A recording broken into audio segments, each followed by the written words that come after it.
चुनी मुनी की कहानियां।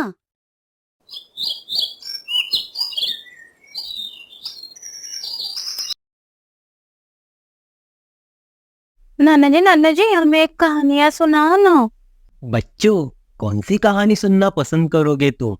आप कौन सी भी कहानियां सुना दीजिए। चलो बच्चों, आज मैं तुम्हें कहानी सुनाता हूँ। चाणक नगरी नामक एक गांव हुआ करता था। वहां त्रिभुवनेश्वर नामक एक गुरुकुल था, जहां सहस्त्रबुद्धि नामक एक आचार्य रहते थे।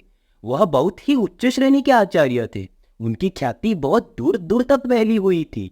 वह अपने शिष्यों को जीवन का हर एक पाठ पढ़ाने को ही अपना जीवन मानते थे। एक दिन वह अपने सभी शिष्यों सहित एक जंगल में जा रहे थे।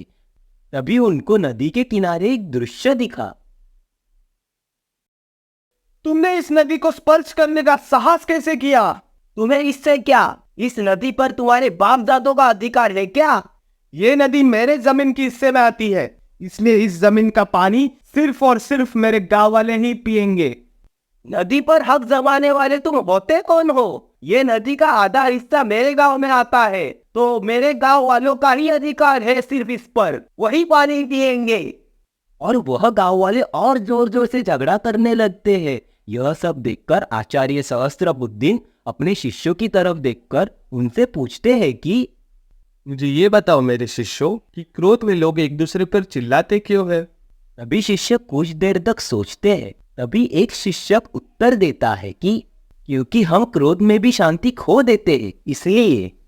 पर जब दूसरा व्यक्ति हमारे सामने ही खड़ा है तो भला उस पर चिल्लाने की क्या जरूरत है? जो कहना है धीमी आवाज में भी कह सकते हैं। जब कोई गुस्से में होता है तो वह धीमी आवाज में कैसे बात कर सकता है आचार्य? तुम्हारा यह प्रश्न उचित है, लेकिन तुम लोगों ने कभी यह सोचा है कि ऐसा क्यों होता है? इंसान नजदीक होने के बावजूद हमें उनसे चिल्लाकर बात क्यों करनी पड़ती है? नहीं आचार्य, कृपया आप इस प्रश्न का सही उत्तर देकर हमारा मार्गदर्शन करें। जब दो लोग आपस में नाराज होते हैं तो उनके दिल एक दूसरे से बहुत दूर हो जाते हैं, और इसी अवस्था में वो एक दूसरे को बिना चिल्लाए नहीं सुन सकते। वो जितने अधिक क्रोधित होंगे उनके बीच की दूरी उतनी ही अधिक हो जाएगी और उन्हें उतनी ही तेजी से चिल्लाना पड़ेगा। आचार्य, क्या होता है जब दो लोग प्रेम में होते हैं? वत्स, उत्तम प्रश्न है तुम्हारा। जब दो लोग प्रेम में होते हैं तब वे चिल्लाते नहीं बल्कि धीरे धीरे बात करते हैं, क्योंकि उनके दिल करीब होते हैं। उनके बीच की दूरी नाम मात्र रह जाती है, और जब वे एक दूसरे को हद से भी ज्यादा चाहने लगते हैं तो क्या होता है? तब वे बोलते नहीं, वे सिर्फ एक दूसरे की तरफ देखते हैं और सामने वाले की बात समझ जाते हैं। प्रिय शिष्यों, जब तुम किसी से बात करो तो ये ध्यान रखो कि तुम्हारा हृदय आपस में दूर न होने पाए।